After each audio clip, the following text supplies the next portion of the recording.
Welcome to Rise of the Rulelords. It's me, your organized and playful Rulelord, Pete. And today I am really excited to talk about a subject of one of my favorite things about Pathfinder, which is Pathfinder Society. It's actually how I first started GMing for Pathfinder. It's how I got my home group together. It's even how I got into Pathfinder in the first place, back when first edition was the only edition out on the market. So it's something that's really close to my heart. But having done beginner box day, I saw that there was a lot of trepidation about it from both players and GMs alike. And I wanted to take an episode to demystify that, especially as we are getting close to PaizoCon as well as con season. And these kind of society games are going to be all over the place at local conventions, at national ones, even at your friendly local game store. And I am very lucky today to have Paizo's own organized play coordinator, Alex Speidel, and organizer of the Paizo Workers Union. Welcome, Alex. Hello, it's lovely to be here. If you're organized and playful, I'll be playfully organized and we'll go well together today. Well, I am so glad that you're able to talk to us today because I really do want to get more people into organized play. I think it's a great way for especially those who keep on saying they can't find a group, they can't find a way to play Pathfinder as a way to actually get into the game. There's just a couple of extra steps involved in it, but I don't think that they're scary steps is the thing. So we're going to go over that. But first off, I want to find out a little bit more about you. So Alex, what's your history with Paizo and organized play? Yeah, absolutely. So I have been working for Paizo since February of 2020. So it's been quite a ride. I was a volunteer. I was a venture agent for about 6 months before that. But just like you, I started playing, for me it was Starfinder, because I'm a sci-fi guy. That's kind of where my heart is.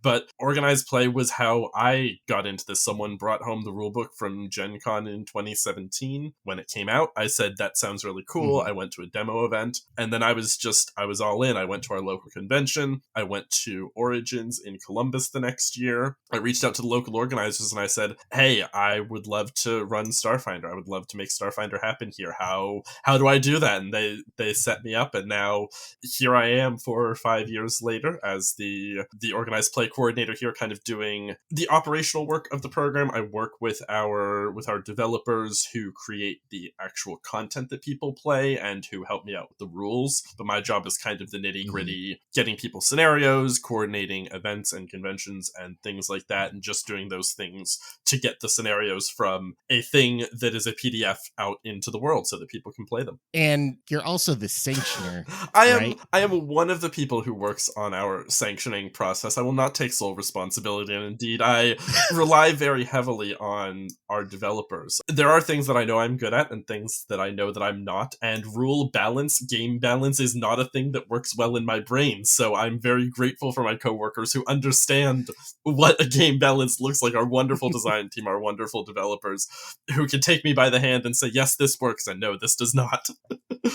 That's my little tongue-in-cheek question. Sure. Is there anything Paizo could make that you would not sanction? Like what's involved with the sanctioning process? Yeah, absolutely. So what you're referring to is when new rule books or content comes out for our games, we put them through what is called the sanctioning process due to, I don't know, that's what it used to be called. But it's basically we look at the book, we look at the options within it, and we kind of determine what we will or won't allow within our organized play campaigns. And it's sort of one of the big kind of differences, but it's really not that different from a home game, because as a GM, you're going to look at a book and say, yes, I want this in the game, or no, I don't. I run a Strength of Thousands group, and when Guns and Gears came out, I said, that's a really cool book. I don't really want to be doing Guns and Gears in our Strength of Thousands game. So it's the same kind of stuff a home GM does. But when we look at it for organized play, we kind of have to look at it because we run a global campaign with thousands and thousands of players. We have to look at these options from a much, much wider range of, like, not just a balance question, not just is this balanced or not, because our games are pretty good about that. But also we're kind of looking at it like, if you sit down with a group of random strangers at your game store or at a convention. Is this an appropriate option? Is this rule that says you get a bonus when you like drink the enemy's blood or whatever? Is that appropriate for all audiences? Is that something we really want to be allowing and encouraging in the campaign? And so Gotcha. on top of the balance, there's a lot of nuance to, like, especially stuff that we didn't care as much about 10 years ago. Things like mind control spells. We look at it and it's like,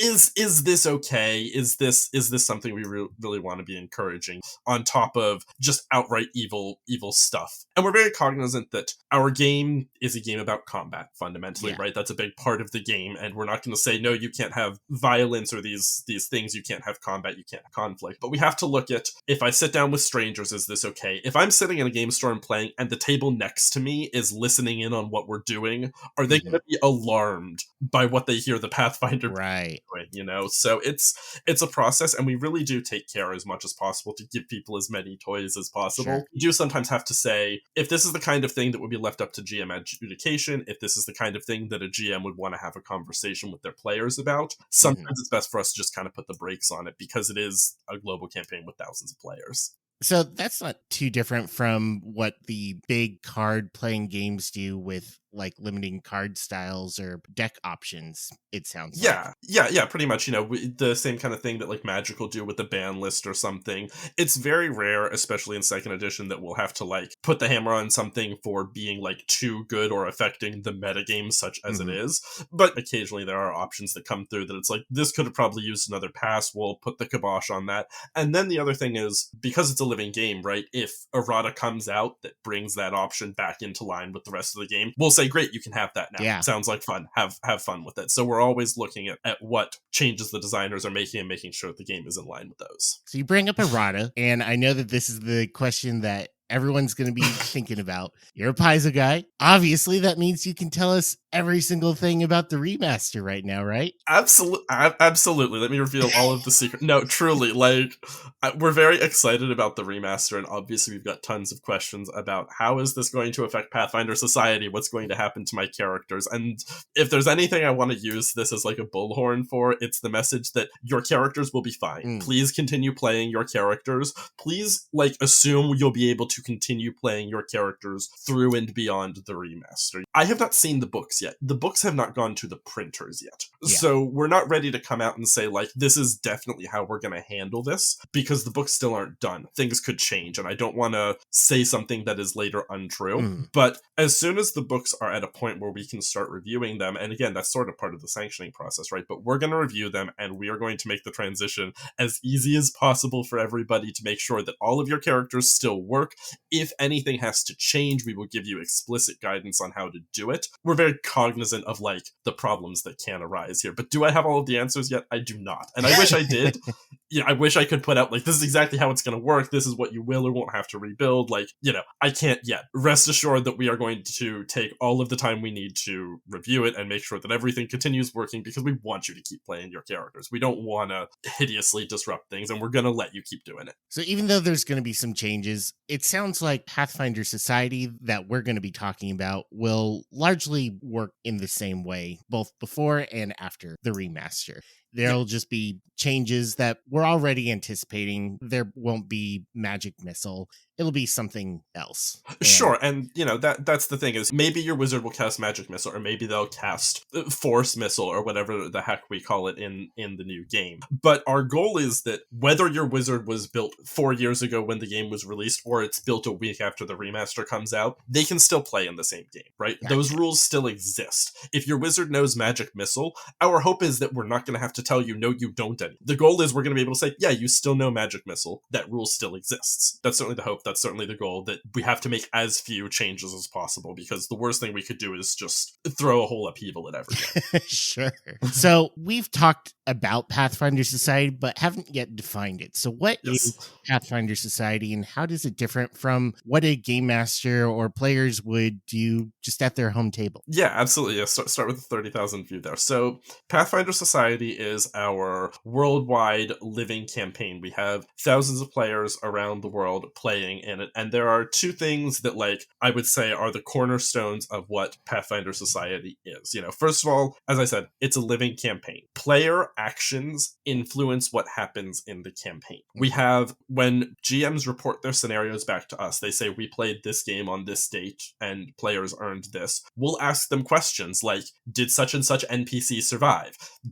What happened to the bad guy? Did you capture them? Did you kill them? Did they escape? Did you make friends with this person? What side of this conflict did you take? And we take those, and that affects the future. If the bad guy escaped at the end of the scenario, we've just got a recurring villain. If you supported one side or the other versus in some sort of conflict, we know that that's a story that we can then tell in the future that, okay, you picked side A, so the next adventure in this story is going to assume that most people supported side A, right? So that's the first thing, is that, like, it is a living campaign. We listen to what the players are doing. And the second thing is that it's designed to be a casual drop-in, drop-out campaign. It's designed for those people who can't commit to, like, a weekly campaign, a bi-weekly campaign, whose schedules don't allow that, who move around a lot, or those people who just don't know other players yet, who want to meet other players like you did and form a new home group and do that. That's a real success story for us. It allows people to show up when it's convenient for them and take their characters wherever they go. Those are the two cores of it. There's a player, and I won't name him, but I've had the pleasure of meeting and playing with him. We have a player who I know who's an airline pilot, and literally is constantly flying around the country, around the world, and will just show up to games when he's on layover or when he's got time in a city.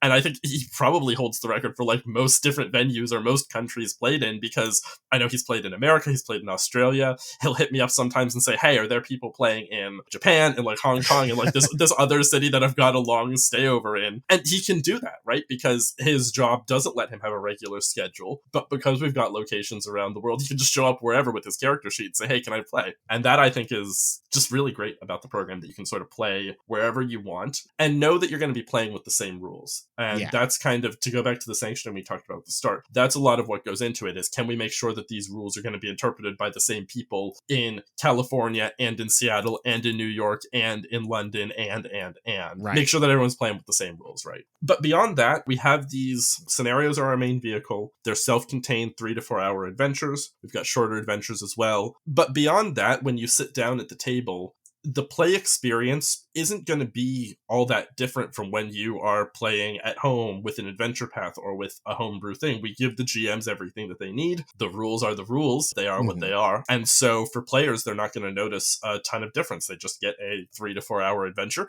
I think they're pretty good adventures personally. I'm a little biased. It just allows people to play in that space as they want to. And I think it's really great. But again, I'm kind of biased. And the other disclaimer I'll say is that I'm talking about Pathfinder Society here because this is a Pathfinder podcast. Everything I say applies to Starfinder Society as well. If you want some sci-fi in your magic, come check out Starfinder Society. It's just as great, but I'm playing to the audience, so we're talking Pathfinder specifically. So we're going to go into a lot of the depth of it, but what if someone is not quite ready for that and comes to Pathfinder Society with one of those pre-generated character sheets that you have of the iconics? Are they going to be missing out, or are they going to be able to just get in and go? No, absolutely not. And I know that there's a lot of arcana built into Pathfinder Society and organized play. It's a 15-year-old program. It's built on the bones of RPGA, of Living Greyhawk that came before it. There are all kinds of rabbit holes you can fall down. If you're a player and you just want to get out and play some Pathfinder, like, don't worry about 90%. Show up with a character. Show up with a pre-generated character if you don't even know how to build a character yet. You can totally do that, and it won't change anything. You'll be able to play with that character. You'll get, at the end of every session, you get a chronicle sheet that basically says, here's what you did, here's the gold you earned, and you can apply that to a character once you actually decide to create your own character. Other people just kind of level up the pre-gens as they go and are just like, I enjoy playing Marisol, I'm just gonna level Marisol up as I go and change her name slightly, and we're good to go. But yeah, that's absolutely a valid way to jump in, and honestly, the best way to learn Pathfinder Society, and it's kind of arcana, is just to do it at the table. Just sit down with a GM, sit down with the organizer, and just go play some Pathfinder, and just have fun. And you'll pick up the rest as you And go. a lot of people got to do that on my personal pet project, Beginner Box Days. Yes, wonderful. And many people did play with their own custom characters, and many people played with pre-gens. But either way, those chronicle sheets work a little bit differently. So if they participated in Beginner Box Days or just played the Beginner Box out of Society, what do they do with that chronicle sheet to start with Pathfinder Society? Sure. So at the end, if you got a chronicle sheet, it's basically, for the beginner box in particular, for each level of the dungeon, you basically get 1 scenario's worth of credit. And you level up in Pathfinder Society every 3 scenarios. So if you played 1 level, you're already a third of the way to a level 2 character. But if you got an organized play ID and you got a chronicle sheet, you just add that number to your Paizo account. You go into the My Organized Play section of Paizo.com and say, hello, I have a number, here it is, here's the confirmation code. And then you just apply that chronicle sheet to your first character. And then you've got some extra gold to start out with, you've got a little bit more hardiness, and then you just continue playing with that character, whether it's the character you built for the beginner box, whether it's a pre-gen there, or whether you want to create someone totally new. One of the nice things about Pathfinder Society, we don't lock you into a build until you play for the first time at 2nd level. So if you have a couple ideas, you want to test them out in a real trial by fire situation, you can totally do that, and they're considered the same ghost of a character, basically, until they hit 2nd level, and then you've kind of got to make a decision. But there's also ways you can change it later as well. Gotcha. Yeah. But there are certain restrictions, and the question that I kept on seeing was, what kind of elf can I play? So, oh, love that joke. That joke, actually, it's in my Twitter description. I think when as part of my union organizing efforts, I had a little field trip to the White House. I think one of my union brethren made a joke that I had to explain to my job to the current president of the United States, and he suggested that I do it by saying I tell people what kind of elves they can pretend to be, which is not inaccurate and is very funny. But there are those restrictions, and it can be a little daunting, I think, to new people. So what are those? Why does that exist? And how can you get more options? Yeah, so there's a lot of layers to that question, but one of the things that I think people kind of bump up against initially is that we do kind of have, I don't even want to call them restrictions, I'm going to call them like a hurdle, because that's surmountable, right? To playing some of the odder ancestries or options. You know, skeletons are my big one of like, those are like really hard to play, but even there are some fan favorites like Kitsune that you have to work a little bit Shuni. for. Or, okay, sure, Shuni, or Tengu, or what have you. And that has to do kind of with how we implement the rarity system in Pathfinder 2e, where the design team has said these things are common, these things are uncommon, these things are rare, and we want to respect that and sort of manage our campaign as closely to what's written in the books as possible. But we also want to let people play those things, because those things are cool, right? Leshies and kobolds and fine Shunis and whatever else, those are in many ways the banners of the program and what brings people in. So we have kind of this, what I'll call a meta currency called achievement points that you earn every time you play a game. It's basically like a loyalty program. The more you play, the more points you get. How about that? And what you can do is you can redeem those points for boons in an online store. And those boons generally unlock character options. They can also do things like resurrect your character if they die, but mostly they're for shiny options. And that's what you can do to unlock things like Shunis or like Kitsune or these different ancestries, or even sometimes different character options like archetypes, like the Rulelord dedication. If you want to be a Rulelord from Secrets of Magic, that's a boon that you redeem achievement points for, right? There's several layers to why we do it that way, but the big thing is we want to reward the people who play more. We want to reward the people who GM more, because GMs get more achievement points for running games. So we want to make sure that there's an incentive, because the program doesn't exist without GMs. And also, to get a little bit into the arcana, it also incentivizes GMs and organizers to report their games to us, because that's how you get the achievement points. And it's important to us to have that kind of accurate data. Now, I also see people saying, oh, well, I want to play this thing right now. And the good news is you start out with a bucket of achievement points. You start out with 80 achievement points just for joining the Pathfinder Society. 80 achievement points gets you an uncommon ancestry, like, not a Sunni, but, you know, like, I was going to say an orc, but orcs are free now. I cannot think of another uncommon ancestry right now. Tengu are uncommon. Yep. 80 points you can redeem right off the bat to get yourself a nice ancestry. And the kind of things that cost more than that are just the kind of things that are either rare in universe, and therefore sort of logically from a story point make sense to be rarer, or like skeletons, we don't necessarily want a player to start with a skeleton because there's a lot of weird rules that come into play. Right. So it makes sense for us to put that gate up and say, hey, just like play a little bit first and then you can do this, right? Sure. But we don't ever want players to feel like they can't play the character they want. We want to give them those paths. We want to give them those options. And, because that's what's the most fun. So I see when people bounce off that and like, there are ways for you to get the things you want and you can start with a lot of the things you want right away. And we also change and reduce the price point of these ancestries as things go on. If we do like a big storyline about Tengu, for example, they'll probably get reduced. They'll probably get made free. We're going to Tian Sha soon. You might see some of those associated ancestries become easier to access pretty soon just to kind of get people into that thematic mood. So these things also change over time. They are not set in stone by any stretch. Sure. Now, part of the character creation process is that you get to choose a faction, of which there are 6. The Envoys Alliance, the Grand Archive, Horizon Hunters, Radiant Oath, Verdant Wheel, and Vigilant Seal. So what are those factions about, and which one is the best one? The best faction is whichever one is your favorite, listener. That's right. That one's my favorite too. So the factions kind of grew out of way back in the old days. The factions were actually the country you were from. And we had like 5, like it was Cheliax and Andoran and these different countries. And it was kind of like, which side were you on in ongoing conflicts? That's not really how they work anymore because the society has become much more friendly and much less these two nations want to cut each other's throats in the night. But it's basically just like a flag that you wave when you go on a mission. The factions all kind of have their own goals. They're not always in conflict, but sometimes they are. But all the factions sort of work together to make the society better and just kind of shape it in the way they want. So like, for example, the Grand Archive is all about archiving the things that we do, right? The Vigilant Seal is all about locking up all the things that we find that are dangerous and making sure that they can't hurt anybody. The Vigilant Seal can sometimes be in conflict with other factions who want to take out the fun toys and use them. So it can create some within scenario and within storyline kind of conflicts, but it's not intended to be these things where like you're picking sides and fighting at the table. Sometimes scenarios will have specific missions that specific faction leaders will want you to carry out. So the Radiant Oath or the Envoys Alliance, as well as big fans of like redeeming people and making friends, might say, hey, while you're there, make sure you talk to this person. We think they could be helpful to us. We'd like to be friends with them. Or the Vigilant Seal might tell you, hey, when you find the scary ball of doom, make sure to destroy it. And so if you complete those missions, you might get a little bit of extra reputation. The faction might like you a little bit more, but that's sort of what they are. And again, the best faction is your favorite, listener.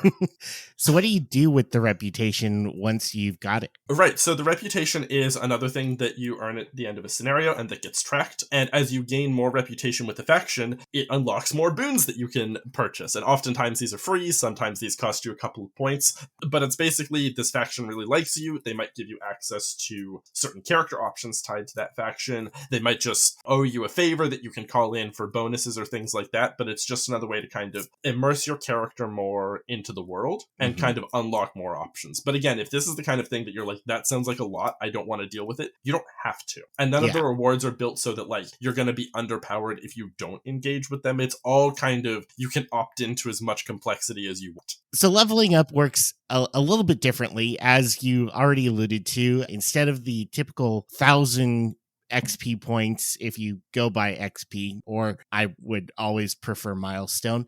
But me both. But there is a certain amount of XP that you earn with these different kinds of sessions, and eventually you get to level up. So how do you level up, and how do you get equipment, especially because I also know that certain spells and items are also locked like those character options? Sometimes, yeah. So we actually do kind of use a modified version of the experience system. In the core rulebook, what it says is every 1,200 XP you level up. In Pathfinder Society, we just knock a couple zeros off of that, and we say every 12 XP you level up. And so for a full scenario, you'll get 4 XP. So 3 times 4 is 12. You'll level up every 3 scenarios. If you play different adventures, you'll get different amounts of experience. So if you play a bounty, for example, that just gets you 1 experience because it's a lot shorter. If you have, say, an adventure path volume that you play and you apply to a character, which you can do. That usually gets you 12 XP, so that's a whole level right there. But when you earn enough XP, you just level up like you do normal, right? Like we don't add additional complexity necessarily to character creation. It's just you're now level 2. You've earned gold along the way. You can buy stuff with that, but otherwise you're level 2. Pick your feats, pick your spells if you have spells, pick whatever other abilities, just like normal. And as far as purchasing things, it kind of works the same way. We leave that to the players to say, here's how much gold you earn. Go and buy whatever you can afford within reason, right? For uncommon spells and uncommon equipment, usually when a book gets released, we'll release boons, along with it, where we'll say, hey, if you buy this boon for 20 achievement points, you get access to one of these uncommon equipment items. Boom, done, handled, right? Sometimes as well, scenarios will give you boons that give you rewards as well. So it might unlock a rarer character option. It might just give you access to equipment you wouldn't otherwise have access to. But there's lots of different ways to get access to whatever shiny toys you want. So you mentioned boons a couple of times. How do you get those? What are they? And are there any special events or perks in society to give you more? Boons are basically the blanket term for anything that you buy from our online boon store, which is both things that you spend achievement points on, as well as things, sometimes scenarios will come with a boon that says, for playing this scenario, you now have access to this, right? And that's also where the free boons live that you might get for leveling up within a particular faction. And they're all boons. And your character can have generally as many boons as your printer can print out. And even more than that, truly, because you don't have to print. But boons usually unlock an option. They'll say, for doing this, you now have this. And those just, you apply them to your character, and then it says you can have this thing, and then you get the shiny things. Back in the day, what we used to have boons for every single scenario, and they would be long and elaborate, but a lot of them would get really weirdly specific, like, you now have a +2 bonus to interacting with bandits from this particular part of the forest. And if those bandits never came up again, then it didn't do anything. Right. And so in 2nd edition, we've kind of moved away from that and moved more towards how can we use scenarios to unlock the toys in the books, right? Yeah. So not to spoil too much, but we're doing a little mini arc right now about beast guns in Pathfinder Society. Ooh. I wonder if completing the 2nd scenario there might get you a beast gun. Impossible to say, right? But that's something that ordinarily you couldn't get your hands on. Sure. But as a reward for playing these scenarios, you get a shiny thing, right? Gotcha. So when I'm ready to play Pathfinder Society, knowing all of this stuff about how it works, what do I need to show up to a table with? You can show up to a table with as much or as little of a character as you want. If you show up and you're like, I want to play Pathfinder Society, I don't understand character building yet, just give me a character, the organizers can hand you one of our lovely pre-generated characters, and you can go on a lovely adventure for 4 hours with them that way. If you have a fully fleshed out character that you're like, I already know exactly what I want to do, I want this Shuni wizard who has these spells and this things and yada-da-da-da, show up with a fully fleshed out character, plop your mini down on the table, and you're ready to go. And anywhere in between as well. As long as you show up with, I think, enthusiasm and a willingness to play, you will be welcomed at any one of our Pathfinder Society tables. Fantastic. So now we're going to talk more to the GMs, the true OPs. Hello, GMs, my beloveds. So what do they have to do differently to run a Pathfinder Society scenario? Really not that much different, right? If you open a Pathfinder Society scenario, and I think this is something that a lot of people don't know, it's not going to look that different from an adventure path volume or some other published adventure. So if you've run APs before, you are overqualified to run a Pathfinder Society scenario. And if you've never run anything in your life before, you are also qualified to run a Pathfinder Society scenario, because as much as possible, we give the GMs everything they could possibly need. We tell them, here's the mission, right? Here's the adventure. Here's how to play the NPCs. Here's box text to read. Here's the monsters. Here's the treasure they might find along the way. And at least for myself personally, when I write adventures, which I do from time to time, I try to hold the GM's hands as much as possible and say, hey, here's a way your PCs might decide to go off the rails. Here's how to handle that when they do it, right? Or, hey, here's a helpful tip. We're about to use this weird subsystem or something. Here's a reminder about that, right? We try to make it as easy as possible and give the GMs more than they possibly need. The one major difference that GMs are going to see is that we have options for scaling encounters within the scenarios. Because when we publish a scenario, we publish it for 4 level ranges, because that helps events and conventions kind of seat people at tables. So the characters who are first level and characters who are 4th level can play in the same adventure. You don't have to be right at the same level. So where an AP will say, here's your encounter, you're going to fight 3 dire wolves. Our adventure will say, here's your base encounter, you're going to fight 2 dire wolves. And then for every PC you have past 4, you might add another wolf. Or we might say, add an adjustment to these wolves. Or we might say, oh, if this is low level, they're just normal wolves, they're not dire wolves. So there's a little bit more there in terms of like figuring out what level your players are at and scaling accordingly. And you do have to do a little bit of math. My apologies to the GMs. But beyond that, that's it. You have a little bit of paperwork to do. You ask people to sign in and say, here's who I am. At the end, you give them the chronicle sheet to say, here's what I earned, here's what I played. And you report the game back to the website and say, here's what we played. Beyond that extra, maybe 15 minutes of paperwork, it's going to run the same as you do at home. Better than at home, because you don't have to come up with things from your own brain necessarily. We give you hopefully everything you need. You don't have to figure out how the players get interested in the adventure. They're interested because they're Pathfinders and this is their mission today. You know, you don't have to figure out all the colorful NPCs along the way. We give them to you. You might have to improv like a shopkeeper here and there because you know how PCs are. Right. But we try to give you as much as you can. So if you run a published adventure before, you're going to be overwhelmed with how much you don't have to do, and it's going to be wonderful. The only thing that ever kept getting stumped on me whenever I ran Pathfinder Society is there's always a player who asks, what time of day is it? Oh, yeah. Daytime. Yeah, exactly. What are the ceilings like? What's the light level?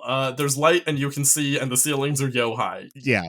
We give you as much as possible, but no plan survives first contact with the players. You know, we do ask you to be a GM and improvise when necessary, but we give you the rails as much as possible. So exactly. Yeah. So there, you've alluded to the different kinds of scenarios that you have for adventures, the scenarios, quests, and bounties. So what are the kinds of games that players and GMs can expect depending on which of those they end up playing? So scenarios are our, like I say, 3 to 4 hour adventures. They're kind of the bread and butter. And they'll assume that the players are Pathfinders, and they will send you on a lovely adventure. And really, we can do any genre of adventures. We've had horror, we've had mystery, we've had comedy, we've had your standard hack and slash, dungeon crawler, big influence scenarios where you have to make friends with people. We can go any kind of direction with them, right? Sometimes the scenarios will be part of what we call our meta plot. Every year we have a meta plot, which is like our year-long story. Right now we're fighting a hag. That's our big meta plot. We have a bunch of treasures and we're fighting a hag. And so the scenarios may contribute to that. They may advance that plot, but they also might be totally self-contained and have nothing to do with that.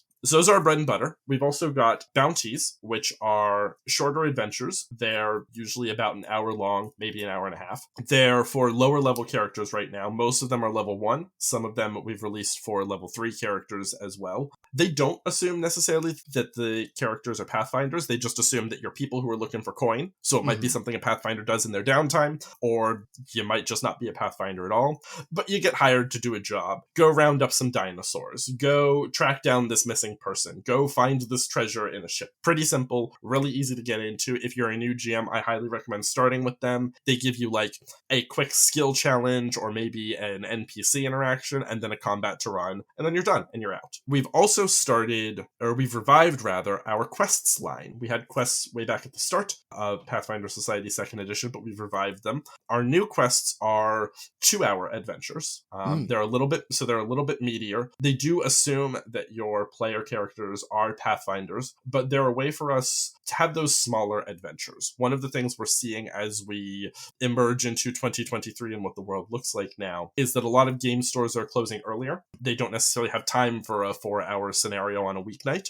Right. And so these quests are kind of aimed at those stores so that people can get there after work, play for a couple of hours, and not have to worry about showing up the next week to finish the other half of a scenario. They can just run through a quest, get some rewards, and move on. They're also great for conventions if you're looking for shorter content, or just anyone who's like, 4 hours sounds like a lot. 2 hours I can do. Yeah. And is it only those adventures that GMs can run, or can they run Pathfinder adventure paths like Strength of Thousands? It sounds like they can, but Can they also run homebrew scenarios? So anything that Paizo will produce, we will look at for sanctioning. And basically what we do is we say, hey, you can play this.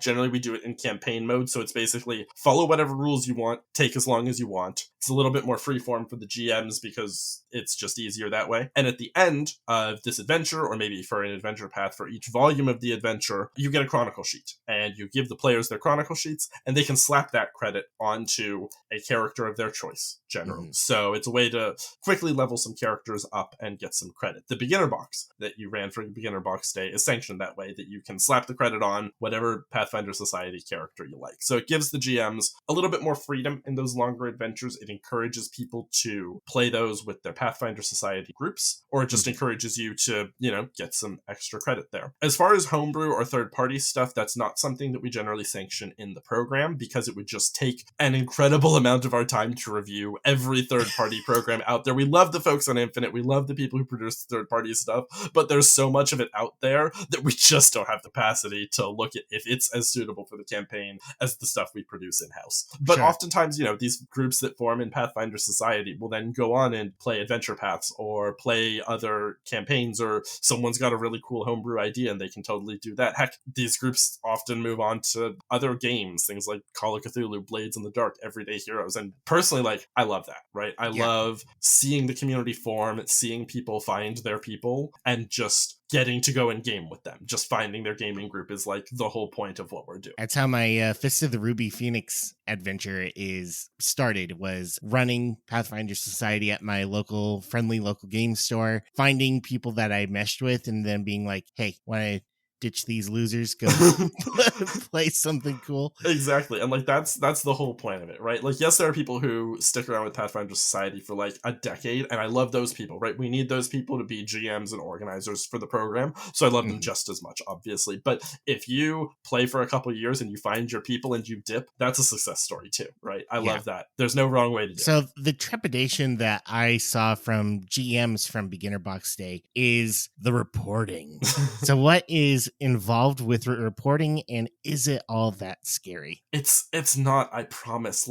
The scariest part is that sometimes our website glitches and you might have to do it a second time. That's it, I swear. And I know our website is what it is, and I love our tech team. It is what it is. I can only do so much about it. Right. But literally reporting is basically, it's just as simple as players writing their names down, right? When the players sign in, they write their name, their organized play ID number, and the number for their character, because each character gets a unique number, and what faction their character is. That's it, right? That it's so simple. And then all the GM has to do is take that information, go to our website, add that information, add their information, and then say, here's the scenario we played, and here's the date we played it, and here's how successful we were. It takes at most 5 minutes. And there are tools out there, there are websites like RPG Chronicles that can automate so much of the process for you and make it so much simpler. I understand that people see paperwork and they go, oh no, extra work.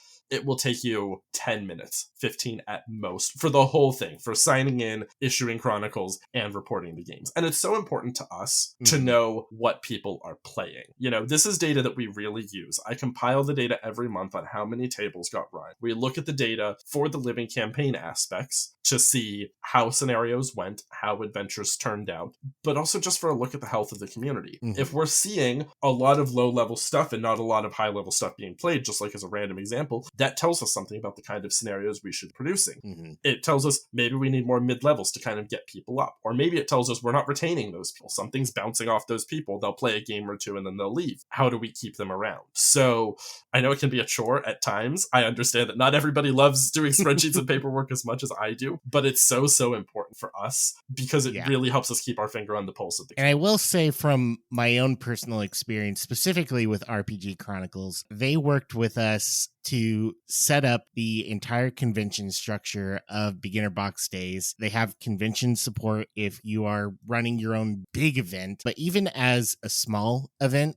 it made it so easy. I reported the entirety of Beginner Box Day, which was over 100 tables in in an afternoon. Yeah. And it's just that they make it really, really easy, both for game masters who are reporting their own individual things or for event organizers. So I would personally also say it's not that bad. The only thing I would maybe side eye a little bit is when I have to be at a physical table and writing things down with a pen. It's like, but gamer handwriting, man. Gamer handwriting, you know? And I'm just as guilty of this. Yeah. That can be a lot. So what do the game masters get out of running the adventures? You alluded to that they get some more achievement points. So is that it? Well, they get a sense of pride and accomplishment, I suppose. But yes, so GMs do get extra achievement points. They get double the achievement points that a player gets. So you're gaining points twice as fast if you GM. But as a GM, you also get a chronicle sheet as if you'd played the game that you get to apply to a character. So the rewards, the gold, any boons that you got out of the scenario, you're not missing out on by running the game. There have been other living campaigns in history's past where if you ran it, you didn't get credit for it. And that is absurd and ridiculous to me, right? We should be rewarding our GMs. So you get rewarded just like a player does, and you get those little bit extras. The other nice thing is, and this doesn't come up as often in this edition, but you always get full rewards as a GM. So if the players miss out on some treasure, or you kill all the characters in the first encounter, you're still going to get full rewards, even if they missed out on stuff. So it does provide not an incentive to put the characters through the wood chipper, but it does mean that you're not going to miss out on stuff if your group is bumbling through and missing out on a bunch of treasure. You're still going to get all the nice stuff. So right, you don't have to put on kitty gloves just because you feel like missing out. Exactly. And so we really try to give GMs as many rewards as we can because, like I say, the program doesn't exist without them. If we don't have people to run games, nothing's happening. And also after a certain amount of time, you get that kind of Xbox achievement thing of saying you're a Pathfinder GM on the Paizo website, which is always kind of fun to see. Yes, we do have sort of GM ranks that at certain numbers of games run, you get another little glyph for Pathfinder Society. Just a little bit of bling for our GMs. And our 5 glyph GMs are kind of the best of the best. Those are the people, they've run 150 games. And to get the 5th rank, you also have to go through an evaluation process. You have to sit down with 3 different venture captains and run them through a game and have them say, yes, you are good at GM. So those really, if you see a 5 glyph GM, I highly recommend jumping in on their game because it's a mark of quality. It shows that they really know what they're doing and they are the best of the best. I aspired to be among that group. You and me both. I think I have 3 Novas in Starfinder Society right now, and I think I just got my first glyph for Pathfinder because when do I have time to run things? I'm so busy, but right. someday I shall be there and I shall be evaluated just like everyone else. So when someone is ready to GM or is ready to start a local Pathfinder Society, how do they get that off the ground? There are a lot of ways, I think, to get started as a GM or an organizer, and it really just kind of depends on if you have a local scene. If there is a local Pathfinder scene near you, find out where they run, go to the organizer and say, hello, I would like to GM a game. They will fall over themselves and thank you profusely because, again, we always need GMs. And they'll get you copies of the scenario. They'll get you, if you need maps and they have maps you can borrow, they can get you that. So if you have a local scene, super easy to get started as a GM. If you don't have as much of a local scene, there's still ways to get things off the ground. The first thing I recommend is find a venue who's willing to host you. That can be a game store. Those are the most typical. But we have games running in libraries. We have games running in bars. We have games running in community halls, like Rotary clubs or fire halls or things like that. So if you have a space, you find that. You can start running without any kind of, I'll say, official backing, right? You can purchase the scenarios on Paizo.com. They're about $5 each. You can buy them and just start running. Just post on the store's Facebook group or whatever, say, hey, I'm running Pathfinder. Anyone who wants to come down, do it. And as long as you give people ID numbers and you report the game afterwards, that's good. You're an organizer. Mm-hmm. If you want that additional support, if you want that additional help, you can reach out to our volunteers. We have on our website, there's a regions page you can go to that says, here's the regional coordinator coordinator, find your state, find your country, email that person, say, hey, I'd like to get started in Seattle. How do I do that? If there's volunteers in the area, they can put you in touch. If not, they can always wave the magic wand and make you a venture agent. As a volunteer venture agent, you get PDFs of all of the scenarios for free. So you don't have to worry about that. You just, bada boom, get all of that. You get access to our discussion boards where you can talk with other VOs about, hey, how do I do this thing, right? How do I really make this thing shine? And you get that network. If there's volunteers in your area, they can put you in touch. You can also email me if you can't find the organizer for your area or you just want some help. Organizedplay@paizo.com. I am more than happy to help out organizers. I get requests all the time from players, from GMs, from venues who are like, hey, we want Pathfinder Society in our store. And if I've got an organizer I can put them in touch with, it's like, hey, I got an email from this guy 2 weeks ago who's running in such and such city. Form that connection, and then we've got a Pathfinder group there. So there's tons of ways to get started. You don't need, again, that official backing, but if you just want to run Pathfinder Society, you can run Pathfinder Society. No one's ever going to stop you. And then if I wanted to start playing Pathfinder Society today, yes, like after I, the listener, get done listening to this, I'm like, okay, Pathfinder Society isn't scary. I want to do it. How do I join a game this afternoon? Yeah, so the first thing I would recommend, we have new getting started landing pages actually on Paizo.com. And I don't know if there's a description to put the link in, but please do because the link is long. It's like absolutely Paizo.com/Pathfinder Society/get started. So I apologize for the multiple layers there. But that's like an overview. It's everything I've said here. It's here's the basics. Here's everything you might want to know before you sit down. You don't have to go there, but I recommend it. I spent a lot of time on it, and I think it looks good. But if you're looking for... It is much easier to find information than before. Absolutely. Oh my gosh, yes. But if you're looking for a game, there's ways to find games, right? If you go to our online region run games around the clock all of the time. pfschat.com is the link to their sort of central Discord server where you can find online games. If you're looking for games in your area, again, you can visit that region page and email the coordinator to say, hey, I'm a player looking for games in Seattle. They can put you in touch with our volunteers. You can Google search Pathfinder Society Seattle or whatever city you're in. Even sites like Warhorn and Meetup are used for scheduling games. Go search Warhorn, go search Meetup for games near you. Or again, email me, organizedplay@paizo.com, and I'll put you in touch with the right people. Our groups always try to maintain, robust web presences. That varies from city to city. But if you search for it, it'll be out there. And there's so many ways. If you just hop into a Discord and say, hey, I need help finding games in a place, we will be thrilled to help you. Our volunteers will be thrilled to help you. There is no way that the reason you can't play Pathfinder Society is I cannot find a game. We will help you find a game. There are a lot out there, and there's no more than in PaizoCon coming up. I am very excited for. I'll be running games all week, but I know that there are several other GMs who are running. There's stuff going on all weekend long. Memorial weekend. That's Paizo. I don't think it's PaizoCon.com. Actually, PaizoCon.com does go there. It does. Oh, does it? Okay, cool.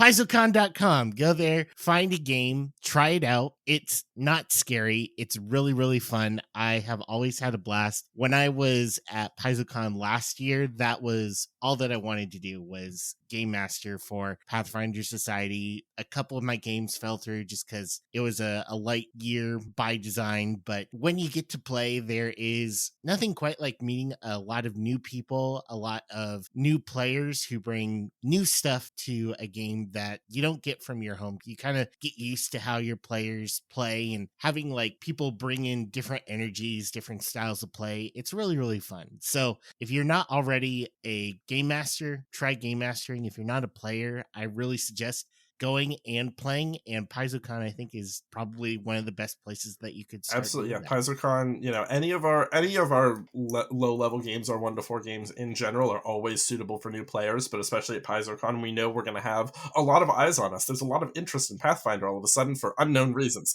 and so we're going to really make sure to welcome those new players. And to another point that you mentioned, like even as a GM, sitting at other GMs' tables, I've learned so much about like how to be a better GM. GM tips and tricks. Those of us who are forever GMs, we don't often get to play at other GMs' tables. We don't often get that chance, and Pathfinder Society is a really great way to just be like, I'm going to take 4 hours for myself and go play, and do that and pick up a trick or two. So yeah, join us at PaizoCon Online in a couple weeks. As you said, it's Memorial Day weekend. We've got games running all weekend, all time zones. At our next big event after that is Gen Con, of course, in Indianapolis, and online. We're supporting Gen Con Online as well. We've got plenty of games, introductory games at both conventions. Find your local conventions as well. A lot of these local conventions, everything from like the 50, 60,000 person pop culture cons down to the couple hundred people gaming cons, more likely than not, they'll have Pathfinder people there. We have hundreds of events I send support to every year, so it's probably happening in your backyard, unless you live in like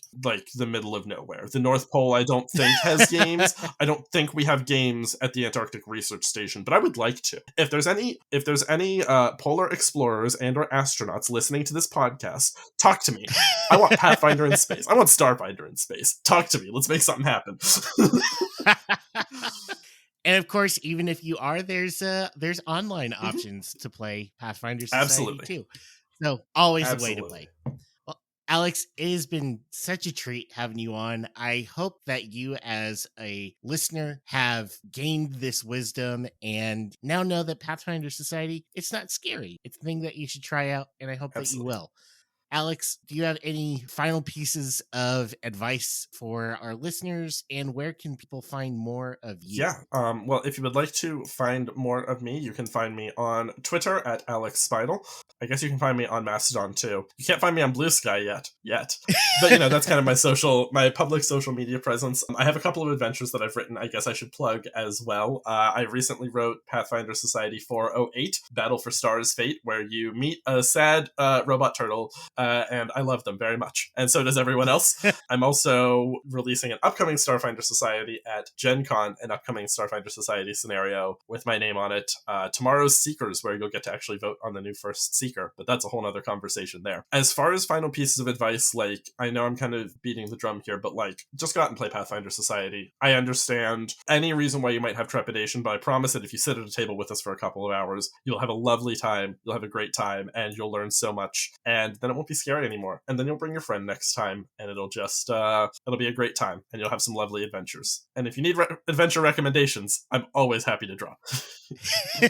Well, thank you, Alex. And thank you, listener, for joining us. I'm sorry I don't put out more episodes. There has been a lot going on, especially with Beginner Box Days and now PaizoCon coming up, where I will be running my own game show, Play, Test, where I'm going to have Mark Seifter, Luis Loza, and Liz Lydell, all creators and developers for Pathfinder 2nd Edition, two of which the original ones. And we're going to see how well they know the current rules from the ones that they started making out and were throwing spaghetti at the wall. So I hope you'll join me for that, as well as any of the, I believe, 6 games that I'm running over PaizoCon. So please check me out. And of course, if you want to follow me, go to Rulelord2E on Twitter. I'm trying to find a different landing spot. Aren't we all? We'll see where that ends up, but anywhere that I do end up, it'll be at Rulelord2E. And then, of course, I would love to hear your community use policy voiceovers. That's where you just read out the community use policy and then email it to me, and I will play it at the start of each episode. You can give out your group a little shout out, one of your loved ones. I love to get them. I love to air them. So make sure to send that to me at rulelord2e@gmail.com. Other than that, listeners, go play Pathfinder Society, and you will have to let the rules rule you in that case, but in general, don't let the rules rule you.